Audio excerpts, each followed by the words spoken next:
రుద్రాక్షలు ప్రత్యేక కార్యక్రమానికి స్వాగతం. రుద్రాక్ష జగత్ రక్ష. ప్రముఖ రుద్రాక్ష నిపుణుడు, వేదగణిత శాస్త్రవేత్త, ఎన్నో జాతీయ అంతర్జాతీయ అవార్డుల గ్రహీత డాక్టర్ పాండురంగారావు గారు మనతో పాటు స్టూడియోలో ఉన్నారు. మీ పుట్టిన తేదీ వివరాలు తెలిపి ఎటువంటి రుద్రాక్షలు ధరించాలో గురువుగారిని అడిగి తెలుసుకుందాం. స్క్రీన్ పై స్క్రోల్ అవుతున్న నంబర్కి ఫోన్ చేసి నేరుగా మాట్లాడొచ్చు. నమస్కారం గురువుగారు. నమస్కారం. ఓం నమః శివాయ. సో ఎప్పట్లానే ఈ రోజు కూడా ఒక మంచి మోటివేషనల్ స్టోరీ చిన్న కథ చెప్పుకొని కార్యక్రమంలోకి వెళ్దాం. దానికి ముందు అందరికీ శరన్నవరాత్రి శుభాకాంక్షలు తెలియజేస్తూ అమ్మవారి అనుగ్రహం కలగాలని కోరుకుంటూ దసరా శుభాకాంక్షలు ముందుగానే తెలియజేసుకుందాం. అలాగే ఓ చిన్న కథ. ఒక అడవిలో ఒక సింహం ప్రసవించడానికి సిద్ధంగా ఉంది. ప్రసవ వేదన పడుతోంది. జన్మనిచ్చింది ఒక సింహం పిల్లని, ఒకే ఒక్క పిల్ల. ప్రసవం అవ్వంగానే సింహం చనిపోయింది. పిల్ల ఒక్కరితే అక్కడ ఉంది. అటువైపు నుంచి గొర్రెల మంద ఒకటి వెళ్తోంది. అప్పుడే ప్రసవించిన ఈ సింహం పిల్లని అవి చూశాయి. సింహం చనిపోయి ఉండడం గమనించాయి. ఈ పిల్లని వాటిలోకి తీసుకుని అక్కడ ఎవరు లేరు కాబట్టి వాటిలోకి తీసుకున్నాయి. వాటితో సమానంగా చూసుకుందాం అనుకున్నాయి. అలాగే వాటితో సమానంగా పిల్లని సాకుతున్నాయి. అవే పాలిస్తున్నాయి. అదే ఏం తింటే అవే పెడుతున్నాయి. నిదానంగా పెద్దదవుతోంది. వాటితో పాటు గడ్డి తింటోంది. వాటిలాగా అరుస్తోంది. వాటితో కదులుతోంది. ఆ మూమెంట్ అంతా వాటిలాగే ఉంది. అలాగే వెళుతోంది. నిదానంగా పెద్దదవుతోంది. వయసుకు వస్తుంది, పెద్దదవుతుంది. ఒకరోజు తనకు సింహం ఎలా ఉంటుందో తెలియదు. తన సింహాన్ని అన్న విషయం కూడా తెలియదు. వీటితో పాటు పెరుగుతుంది. తను ఒక గొర్రెని అనుకుంటుంది. భయపడినప్పుడు భయపడుతుంది, అరిచినప్పుడు అరుస్తుంది, తింటున్నప్పుడు గడ్డి తింటుంది. ఇలాగే ఉంది, నేను ఒక గొర్రె. అలాగే నడుస్తోంది. కొంచెం పెద్దదైంది. ఈలోపు ఒరిజినల్ సింహం ఒకటి ఈ మంద మీద దాడి చేయడానికి ప్రయత్నం చేసింది. ప్రయత్నం చేసినప్పుడు చూస్తే ఒక సింహం అందులో కొంచెం వయసులోకి వస్తుంది. సింహం ఇదేమిటి, ఈ మందలో సింహం తిరుగుతుంది, అవి కామ్గా తిరుగుతున్నాయి, వాటికి భయం వేయట్లేదా, లేకపోతే ఇది సింహం అని వాటికి తెలియదా అని చెప్పి గమనిస్తుంటే నిజంగా సింహమే. ఒక దాడి చేస్తుంది. దాడి చేస్తే అన్నీ పారిపోతాయి. సింహం కూడా పారిపోతుంటుంది. ఇదేంటి ఇది పారిపోతుంది, ఇది సింహం కదా, దీని సంగతి ఏంటో చూద్దాం, ముందు వాటి సంగతి తర్వాత, ఇది అవి ఎప్పుడైనా దొరుకుతాయి అని ఈ సింహం పిల్లని వయసులో ఉన్న సింహాన్ని పట్టుకుందామని పట్టుకుంది. నన్ను వదిలే, నన్ను వదిలే, నన్ను వదిలే, నన్ను చంపకు, నన్ను తినకు అంటుంది. నీకేమైనా మెంటలా, నువ్వెవరు, నువ్వు సింహం, నిన్ను నేను తినడం ఏంటి, నువ్వు పారిపోవడం ఏంటి, అసలు ఏం జరుగుతోంది, నువ్వెవరు అని నీకు తెలుసా అంటే, లేదు లేదు నన్ను ఏమనుకు, నేను గొర్రెని, నన్ను చంపొద్దు అంటే, కాదు నువ్వు సింహానివి, నువ్వు నాలాగే ఉంటావు అంటే, వద్దు వద్దు నన్ను చంపొద్దు, ప్లీజ్ నన్ను చంపొద్దు.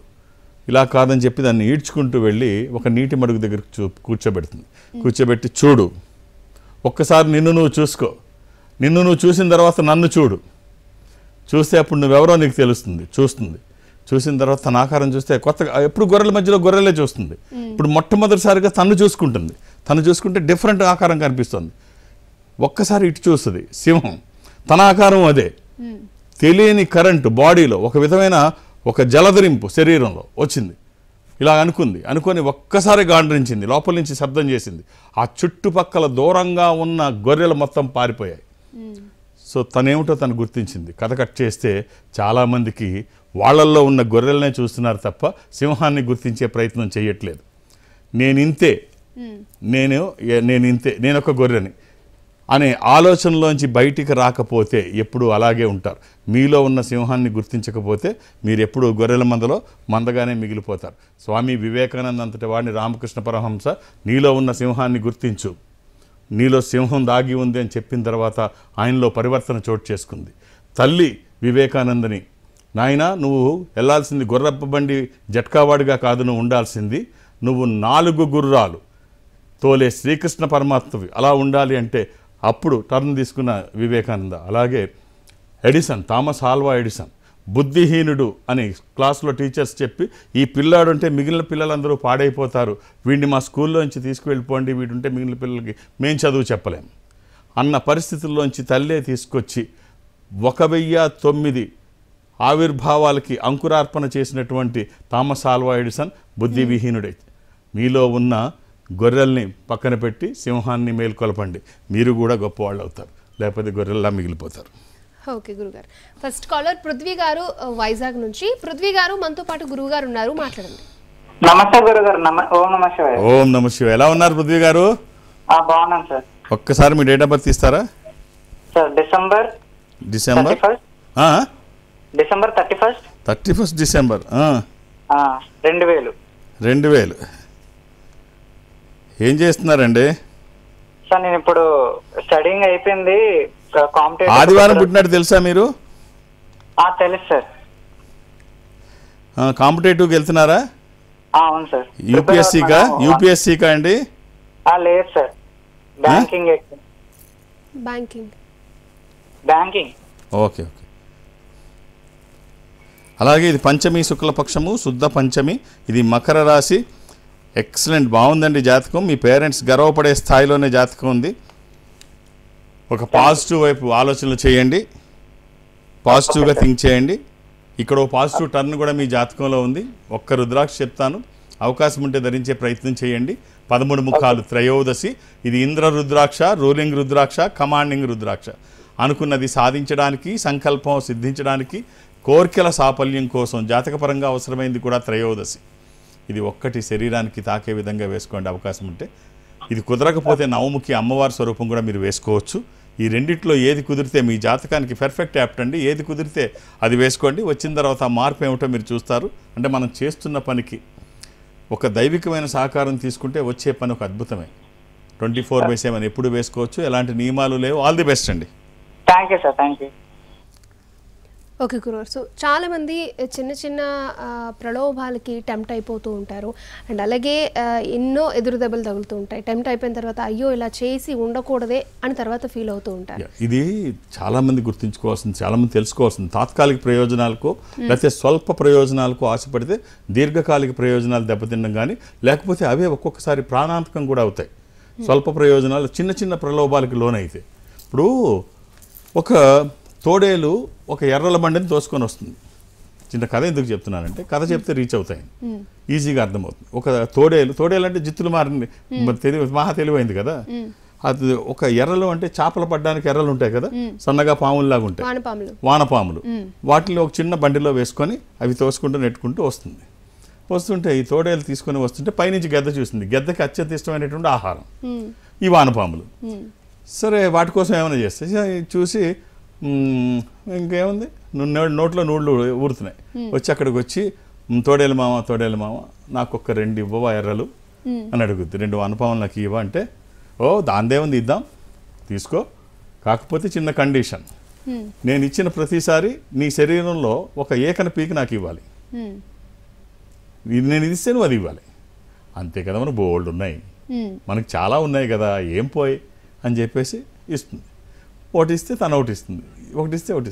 ఈ తినడం మొదలుపెట్టిన తర్వాత ఈ టేస్ట్ చాపల్యం ఉంది కదా, ఈ టేస్ట్కి అలవాటు పడిపోయిన తర్వాత ఇంకా ఇంకా ఇంకా ఇంకా ఇంకా ఇంకా అంత పెద్ద గెద్దకి వానపాములు ఏ సరిపోతాయి.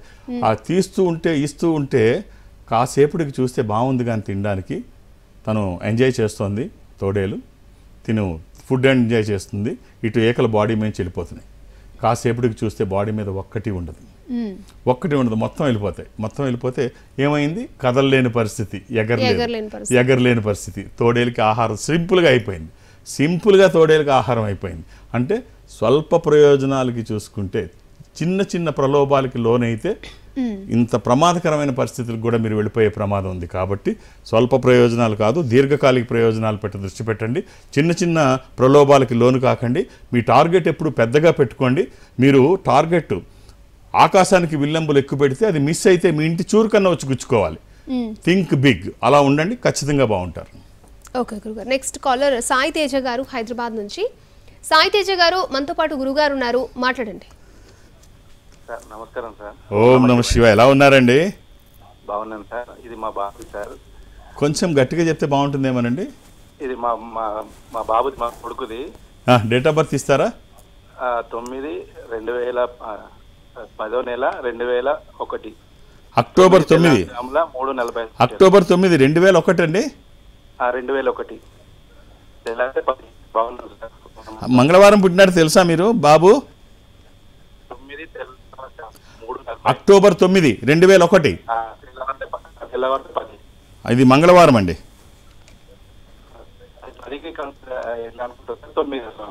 మీరు కొంచెం మీ వాయిస్ అసలు ఏం అర్థం కావట్లేదండి, ఏమీ అర్థం కావట్లేదండి. కాల్ అంతా డిస్టర్బ్ అవుతుంది. ఇది అష్టమి కృష్ణ పక్షము. నేను చెప్తాను, మీరు వినండి.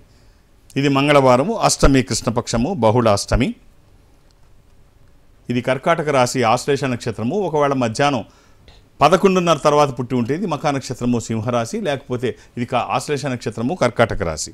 అబ్బాయి జాతకం బాగుంది, విదేశాలకు వెళ్ళే అవకాశం అయితే పుష్కలంగా ఉంది, చాలా బాగుంది, అబ్రాడ్ ఛాన్సెస్ చాలా ఎక్కువ ఉన్నాయి. ఈ అబ్బాయికి మీరు రివర్స్ రుద్రాక్ష, ఒక ద్వాదశముఖి రుద్రాక్ష, ద్వాదశ ఆదిత్య స్వరూపం అంటే సూర్యస్వరూపము, ఉన్నతమైన స్థితి కోసము, అనారోగ్య సమస్యలు లేకుండా బ్రైట్ ఫ్యూచర్ కోసము. ఇది కుదరకపోతే దశముఖి, ఇది విష్ణు స్వరూపము, దీనితో పాటు ఏమన్నా వేయొచ్చు, ఇది ఒకటి వేసినా బాగానే ఉంటుంది. ఈ రెండు తనకి పర్ఫెక్ట్ మ్యాచ్ అండి, పర్ఫెక్ట్ యాప్ట్. ఏది వీలైతే అది, అలాని ఏది పడితే అది వేయకండి. దురదృష్టం రుద్రాక్షల్లో 100కి 99 నకిలీయే ఉంటాయి. ఒక్కటైనా మంచిది వేయగలిగితే ఆ ఫలితం ఒక అద్భుతం. All the best. ఓకే గురుగారు. సో చాలా మంది ఏమనుకుంటారంటే మనం ఏం చేసినా ఎవరు చూస్తారులే అంటే పిల్లి కళ్ళు మూసుకొని పాలు తాగినట్టే బిహేవ్ చేస్తూ ఉంటారు. అంటే ఇవన్నీ పైవాడు చూస్తాడు అని అంటారు కదా, సో అది ఎంతవరకు నిజం? మీరు ఒప్పుకున్నా ఒప్పుకోకపోయినది అది. అంటే పిల్లి పాలు తాగేటప్పుడు కళ్ళు మూసుకొని తాగితే ఎవరికి కనబడదు అనుకోవడం మూర్ఖత్వం ఎలాగో, అలాగే మనం ఏం చేసినా ఎవరికీ తెలియదు అనుకోవడం కూడా పొరపాటే. ఇది పొరపాటే, అది పొరపాటే. ఒక వ్యక్తి అంటే చిన్న సంఘటన, ఒక వ్యక్తి మామూలుగా ఒక స్టోర్కి వెళ్ళి నెయ్యి కొన్నాడు. నెయ్యి కొంటే ఆ స్టోర్ కీపర్ ఏం చేశాడంటే మామూలుగా ఇతను ఇచ్చిన పైసలు డబ్బు ఇస్తున్నప్పుడు ఒక 100 రూపాయలు ఎక్స్ట్రా ఇచ్చాడు. ఇప్పుడు 500 ఇచ్చుంటాడు, ఒక 100 రూపాయలు ఎక్స్ట్రా వచ్చేసింది చేతికి 100 రూపాయలు ఎక్స్ట్రా వస్తే చూసుకున్నాడు, చాలామంది దగ్గర నెయ్యి కొట్టాడు, తర్వాత లాభాలు బాగా వేసుకోవడం చేస్తుంటాడు, వీడికి మనం ఎందుకు వెనక్కి ఇవ్వాలి, 100 రూపాయలు ఉంచుకుంటే పోతుంది కదా అని చెప్పేసి అనుకొని చెప్పి ఇంటికి నెయ్యి తీసుకొని వెళ్తాడు. ఈ 100 రూపాయలు ఇవ్వలేదు. ఇంటికి నెయ్యి తీసుకొని వెళ్తే నెయ్యి కాస్తుండగా గిన్నె పడి మొత్తం నెయ్యి అంతా కింద ఒలిగిపోయింది. హారే మొత్తం పోయిందని బాధపడతాడు. తర్వాత అలాగే ఒకరోజు షాప్కి వెళ్ళి మామూలుగా ఐస్ క్రీమ్ కొని ఇంటికి తీసుకొద్దాం అనుకుంటాడు. సరే ఐస్ క్రీమ్ కొంటాడు. అక్కడ అనుకోకుండా ఓ 10 రూపాయలు ఎక్కువ వస్తుంది. ఈ 10 రూపాయలు వీడికి ఎందుకు ఇవ్వాలి అని మళ్ళీ ఆలోచిస్తారు. గతంలో ఇలాగే మనం తీసుకుంటే మొత్తం నెయ్యి మొత్తం పోయింది, ఏదో 100 రూపాయల కోసం చూస్తే మొత్తం పోయింది. ఇప్పుడు ఈ 10 రూపాయలు వీడు ఎక్కువ ఇచ్చాడు. 10 రూపాయలు అంటే ఎవరన్నా చూస్తుంటారా, పైన దేవుడు ఏమైనా చూస్తుంటాడా, ఎవరికి తెలుసు, అదేదో ఒక యాక్సిడెంట్గా జరిగిపోయింది నెయ్యి. ఈ 10 రూపాయలు వెనక్కి ఇవ్వక్కర్లేదు అనుకున్నాడు. ఐస్ క్రీమ్ తీసుకున్నాడు, ప్యాక్ చేసుకున్నాడు, చెక్ చేసుకున్నాడు. 10 రూపాయలు ఎక్స్ట్రా ఉంది, ఇవ్వడం ఎందుకులే చూద్దాం, ఎవడు చూస్తాడు మళ్ళీ అని చెప్పేసి వెళ్ళిపోతే దారిలోకి వచ్చిన తర్వాత ట్రాఫిక్ జామ్ అయింది. తొందరగా వెళ్ళిపోదాం అనుకున్నది ట్రాఫిక్లో ఆలస్యమై మొత్తం ఐస్ క్రీమ్ వాటర్ అయి కారిపోయింది. కారిపోయిన తర్వాత ఇదేదో సంథింగ్ రాంగ్, ఎవరో గమనిస్తారు. తర్వాత ఒకసారి భార్యతో షాప్కి వెళ్తాడు, చీరల షాప్కి వెళ్తే అక్కడ జాకెట్ పీసుకున్న తర్వాత 50 రూపాయలు ఎక్కువ వస్తుంది. 50 రూపాయలు ఎక్కువ వస్తే భార్యకి చెప్తాడు 2 జరిగిన సంఘటనలు. ఏమంటే మనకి ఎందుకులేండి, వాళ్ళ డబ్బులు వాళ్ళకి ఇచ్చేద్దాం అని చెప్పేసి 50 రూపాయలు వెనక్కి ఇప్పించేస్తుంది. సరే బాగానే ఉంది, వెనక్కి రిటర్న్ ఇచ్చేశారు. ఇలాగా అమ్మాయి నడిచి వస్తుంటే ఆ మెట్ల మీద వర్షం తడిపి జారి డామ్మని కింద పడిపోయింది. బట్ ఏమీ దెబ్బ తగలలేదు, ఏం తీసుకోలేదు కదా అమ్మాయి, ఒక హెచ్చరిక అనమాట, ఏమీ తగలలేదు. దెబ్బతో మనాటికి జ్వరం వచ్చినంత పని అయింది. ఓహో తీసుకుంటే ఇంకేదైనా అయ్యేది, తీసుకోలేదు కాబట్టి సింపుల్గా ఏమీ దెబ్బ తగలకుండా పైకి తీసిపోయింది. There is something behind this. ఖచ్చితంగా ఏదో దీని వెనక ఉంది, ఎవరో గమనిస్తున్నారు. భగవంతుడు చూస్తూ ఉంటాడు. మనం ఎవరికి తెలియదు అనుకుంటే పొరపాటు, ఎవరు చూడాలో వాళ్ళు చూస్తారు. కాబట్టి అనవసరమైన దానికోసం ఆశపడకండి. మీరు ఏదైతే పొందాలనుకుంటున్నారో దాని మీద దృష్టి పెట్టండి. ఈజీ మనీ కోసం కాదు, మీరు ఏది కావాలని కోరుకుంటున్నారో ఉన్న స్థితి నుంచి ఉన్నతంగా ఎదగడానికి మీరేం చేస్తే బాగుంటుందో అటువైపు దృష్టి పెట్టండి. ఓకే గురుగారు. నెక్స్ట్ కాలర్ శ్రీ చరిక గారు హైదరాబాద్ నుంచి. శ్రీ చరిక గారు మనతో పాటు గురుగారు ఉన్నారు, మాట్లాడండి. నమస్కారం గురుగారు. ఓం నమ శివాయ. ఏమిటమ్మా అమ్మ date of birth? Happy Navaratri గురుగారు. మీకు కూడా అమ్మా, thank you. Same to you. ఒకసారి డేట్ ఆఫ్ బర్త్? 29 ఏప్రిల్ 1993. అవును గురుగారు. చాలా ఎక్సైటింగ్ గా ఉంది గురుగారు, కాల్ కలిసింది. నేను మిమ్మల్ని గురువారం పుట్టినట్టు తెలుసా? మా తమ్ముడికి ఇచ్చారు. అవును గురుగారు.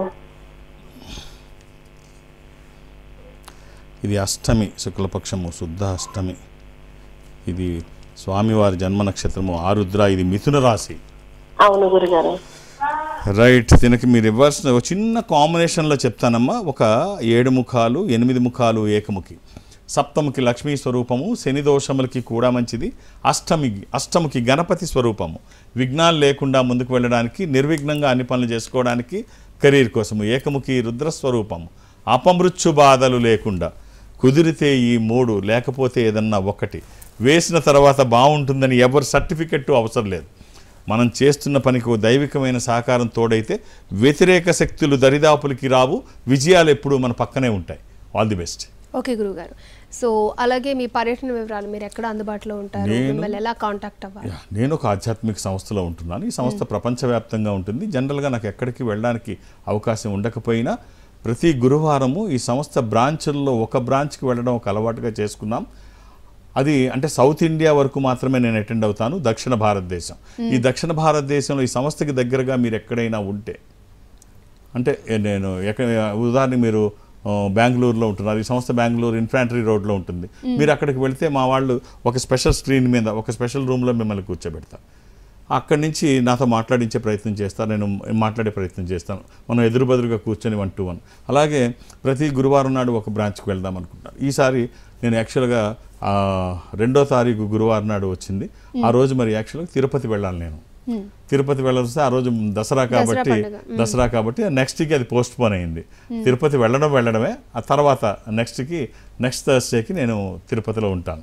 సో మీరు అక్కడ 2-3 పేర్లు నమోదు చేయించకండి, ఒక్కొక్క పేరు, ఎందుకంటే నా మీద చాలా వర్క్ లోడ్ ఉంటుంది. ఇవన్నీ నేనే చూడవలసి వస్తుంది. అయినా నాకు సంఖ్య కాదు కావాల్సింది, సమయం. మీరు చూస్తున్నారు, ఒక 8 సెకండ్లలో నేను మీ జాతకాన్ని అనలైజ్ చేసి చెప్తున్నాను. అదే నాకు 1 నిమిషం టైం ఇస్తే బాగా అనలైజ్ చేయగలనన్న నమ్మకం నాకుంది. మీకు కూడా అదే నమ్మకం ఉంటే 2-3 పేర్లు ఇవ్వకండి, ఒక్కొక్క పేరు ఇవ్వండి. అలాగే హైదరాబాద్లో నన్ను కలవడానికి నేను ఎవరికి అపాయింట్మెంట్స్ ఇవ్వను, ఏ రికమెండేషన్ తీసుకోను. నన్ను కలవడానికి ఇవేమీ అవసరం లేదు, నేను ఉన్నప్పుడు వస్తే చూసేస్తాను అంతే. కాబట్టి అక్కడ కూడా ఒక్కొక్కటి 2-3 పేర్లు అది ఎక్స్పెక్ట్ చేయకండి, అది సాధ్యం కాదు. అర్థం చేసుకొని సహకరించండి. ఓకే గురుగారు. నెక్స్ట్ కాలర్ షేక్ తాజుద్దీన్ గారు ఫ్రమ్ వైజాగ్. తాజుద్దీన్ గారు మనతో పాటు గురుగారు ఉన్నారు, మాట్లాడండి. Hello, good morning sir. Very good morning అండి తాజుద్దీన్ గారు, ఎలా ఉన్నారు? I'm fine sir. ప్రస్తుతానికి ఏమిటండి, ఎప్పుడు బాగానే ఉంటాను, చెప్పండి. సార్ ఐఎమ్ స్టూడెంట్ ని సార్, నేను కాంపిటేటివ్ ప్రిపేర్ అవుతూ ఉంటాను. కాంపిటేటివ్ యూపీఎస్సీగా? లేదు sir, SSC, CGL sir, JEE sir. ఏం చదువుతున్నారు? అరౌండ్ బీటెక్ నేను కంప్లీట్ చేశాను. బీటెక్ చేసి మరి యూపీఎస్సీకి దృష్టి పెట్టొచ్చు కదా? లేదు సార్, యూపీఎస్సీ అనేది చాలా సెలక్షన్ ప్రొసీజర్ ఎక్కువ సార్. చాలా మందికి ఉన్న అపోహ అదేనండి. యూపీఎస్సీ అనగానే ఇండియాస్ టఫెస్ట్ కాంపిటేటివ్ ఎగ్జామ్ అనుకుంటారు. చూడండి, మహబూబ్ నగర్ దావూరి అనన్యారెడ్డి 22 ఏళ్ల అమ్మాయి, ఫ్రెష్ క్యాండిడేట్, చిన్న అమ్మాయి, ఒక చిన్న సాధారణ రైతు కుటుంబం నుంచి వచ్చింది. ఆ అమ్మాయికి ఒక మెంటర్ లేడు, ఒక కోచింగ్ లేదు. ఆల్ ఇండియా 3rd ర్యాంక్ వచ్చింది లాస్ట్ ఇయర్. సో అలాగే మనకి గోపాలకృష్ణ శ్రీకాకుళం తెలుగు మీడియం. సో ఒక్కసారి మీరు ఆలోచించండి, ప్రతిదానికి భయపడడం మొదలు పెడితే మీ నీడ కూడా మిమ్మల్ని వెంటాడుతూ ఉంటుంది. సో యూపీఎస్సీ అంటే ఇందాకే మనం అనుకున్నాం, టార్గెట్ చేసి ఆకాశానికి విల్లంబులు ఎక్కువ పెడితే అది మిస్ అయితే మన ఇంటి చూరికైనా గుచ్చుకోవాలి. థింక్ బిగ్ అండి. బీటెక్ చేసిన తర్వాత ప్రతిదాని ఏముంది, సబ్జెక్టు మీరు ఒక్కసారి సబ్జెక్టు మీద దృష్టి పెట్టండి, మనకి తెలియంది ఏమీ కాదు. సరే, దేని మీద వెళితే దాని మీద దృష్టి పెట్టండి. Nothing is impossible. Old Disney ఏమంటాడంటే, 1 can do, I can do. మిమ్మల్ని మీరు ఎందుకు తక్కువ చేసుకుంటున్నారు? ఒక్కసారి మీ వైపు చూడండి. మీలో ఉన్న బలహీనతల్ని మీరు మ్యాగ్నిఫైర్ చేయడం కాదు, మీలో ఉన్న బలాల్ని గుర్తించండి. అద్భుతాలు జరిగే అవకాశం ఉంది. ఎస్, చెప్పండి. Date of birth 05/06/1999. 05/06/1999. 1999. అవును.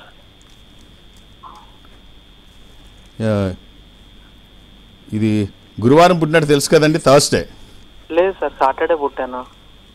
సారీ సాటర్డే అండి, Saturday. June 5th. Yeah Saturday, sorry నేనే పొరపాటు చేశాను. సాటర్డే అండి, నేను అది 2000 అనుకున్నాను. 2000 అనుకున్నాను, సాటర్డే, రైట్. అవును సార్.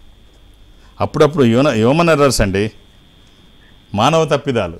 ఏదో ఇటు మాట్లాడుతూ అటు ఆలోచించడం. అష్టమి, కృష్ణపక్షము, బహుళ అష్టమి, ఎవరు దానికి అతిథులు కాదండి.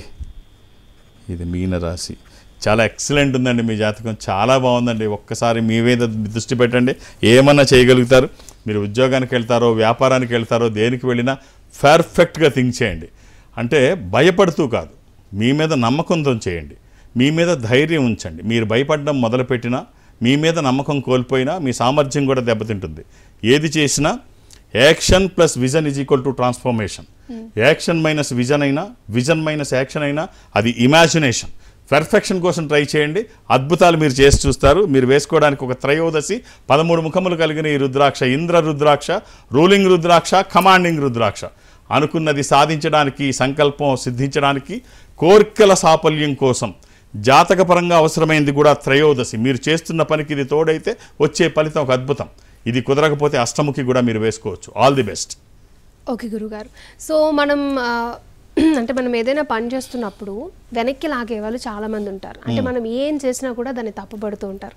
సో అలా చేస్తున్నప్పుడు మనం చాలా డౌన్ అయిపోతాం. అలాంటి వాళ్ళ నుంచి మనం ఎలా తప్పించుకోవాలి అంటే? అసలు వాళ్ళ గురించి వీళ్ళ గురించి మనకెందుకు ఆలోచన? ఎవడు లాక్కుండా ఉంటాడు, మనల్ని ప్రోత్సహిస్తారని అనుకోవద్దు. మనం నడుస్తూ ఉంటే ఎవడో వచ్చి పూలు చల్లి ఈ పూల మీద నడవమని ఎవడో చెప్పడు. దారి ఎలా ఉంటే అలా నడవాలి, ఆటంకాలు వస్తే అధిగమించాలి. హెన్రీ ఫోర్డ్ కారు తయారు చేసినప్పుడు, ఫస్ట్ కారు భూమి మీద ఫస్ట్ కారు తయారు చేసినప్పుడు హెన్రీ ఫోర్డ్ ఆ కారుని తయారు చేస్తుండగా ఇంజన్ అన్నీ చేస్తూ అంతే చూసి జనం వచ్చి చూస్తూ పోతుండేవారు. పోయి అరే ఇదేంద్ర అబ్బాయి, ఇది ఎందుకు, చక్కగా గుర్రాలు ఉన్నాయి కదా, ఎడ్లు ఉన్నాయి కదా, వీటి అవసరం ఏంటి, ఇంజన్ అవసరం ఏంటి, ఈ కారు అవసరం ఏంటి, చక్కగా ఎడ్లు ఉన్నాయి వాటి మీద పోవచ్చు, గుర్రాలు ఉన్నాయి ఇంకా వేగంగా పోవచ్చు, ఇది తలకాయ నొప్పి ఏంటి అని చెప్పి అడిగారు అందరూ. మానేలేదు కదా, మానేస్తే కారు ఇవాడు మనం ఎక్కం కదా. కాబట్టి లాగేవాళ్ళు లాగుతుంటారు, నీ పని మీద మాత్రం నువ్వు దృష్టి పెట్టు. వాళ్ళు ఎంత నిన్ను వెనక లాగుతున్నా, ఎంత కించపరుస్తున్నా రెట్టించిన ఉత్సాహంతో చెయ్యి, ఆ ఫలితాలు ఇంకా బాగుంటాయి. ఎవరు సహకరిస్తారని మాత్రం అనుకోకు, ఖచ్చితంగా లాగేవాళ్ళు ఉంటారు, నీ పని మీద దృష్టి పెట్టు. ఓకే గురుగారు, సో లాస్ట్ కాలర్ వాత్సల్య గారు మనకి అందుబాటులో ఉన్నారు. వాత్సల్య గారు మనతో పాటు గురువు గారు ఉన్నారు, మాట్లాడండి. ఓం నమః శివాయ గురు. శివాయ నమః. అమ్మా డేట్ ఆఫ్ బర్త్ 26 జనవరి 2000 అండి. ఇది గణతంత్ర దినోత్సవం. అవునండి. 26 జనవరి 2000. ఇది మా పాపదే అండి. 10 సంవత్సరాల క్రితం మా నాన్నగారు మా పాపని తీసుకొని మీ దగ్గరికి వచ్చారు. అంటే కొంచెం తను చదువులో బుధవారం, ఇది బుధవారం, వెనస్డే. సో అప్పుడు అమ్మాయికి రుద్రాక్ష ఇచ్చారు, చాలా బాగుంది. దాని తర్వాత చాలా చేంజెస్ వచ్చాయి, చాలా బాగుంది. ఇప్పుడు పంచమి కృష్ణపక్షము బహుళ ఇది ఎవరిదమ్మా మరి? ఇది ఆ అమ్మాయిదేనండి, కాకపోతే ఇప్పుడు మ్యారేజెస్ గురించి చూస్తున్నాము. సో ఇది పూర్వ పాల్గొని పుబ్బా నక్షత్రము, సింహరాశి. ఇది పంచమి కృష్ణపక్షము బహుళ పంచమి, బుధవారము. ఈ అమ్మాయికి ఒక రుద్రాక్ష చెప్తానమ్మా. ఒక నవముఖి రుద్రాక్ష ఆర్ ద్వాదశముఖి రుద్రాక్ష, 12 సూర్యస్వరూపము, నవముఖి అమ్మవారి స్వరూపం. విజయాలు చేకూర్చి దోషాలు నివారించేది, శరీరానికి తాకే విధంగా 24/7 ఎప్పుడూ వేసుకోవచ్చు, ఎలాంటి నియమాలు లేవు. ఇది వచ్చిన తర్వాత అద్భుతమైన ఫలితం చూస్తారంటే అతిశయోక్తి కాదు. All the best. Thank you గురువు గారు, చాలా విషయాలు చెప్పారు. మంచి మంచి స్టోరీస్తో అంటే మనం ఎలా ఉండాలి అన్న దానికి సంబంధించి చాలా చక్కగా వివరించి చెప్పారు. అండ్ కాలర్స్ కూడా చక్కగా వివరించి చెప్పినందుకు థ్యాంక్ యూ. ఓం నమః శివాయ. రైట్, చూసారు కదా, ఇది ఈనాటి మన రుద్రాక్షలు ప్రత్యేక కార్యక్రమం. నమస్తే.